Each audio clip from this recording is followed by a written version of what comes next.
Anna, thank you. Well, Connecticut is now reporting 35 cases of the parasitic sickness cyclosporiasis this year. So far, 17 states are impacted by this recent outbreak, with more than 1,500 cases in Michigan alone. Yeah, people are really talking about this situation quite a bit. The parasite spreads often through contaminated produce like lettuce, raspberries, even fresh herbs. Now, doctors are still trying to pinpoint the exact source of the outbreak, but there are things that we can all do to hopefully avoid getting sick without ditching all of our favorite summer foods.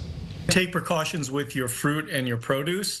We give the same advice when people go overseas that, you should always peel something, you should always boil something. Things that you can't cook or peel, you want to make sure that they are rinsed thoroughly, and you always wash your hands, of course.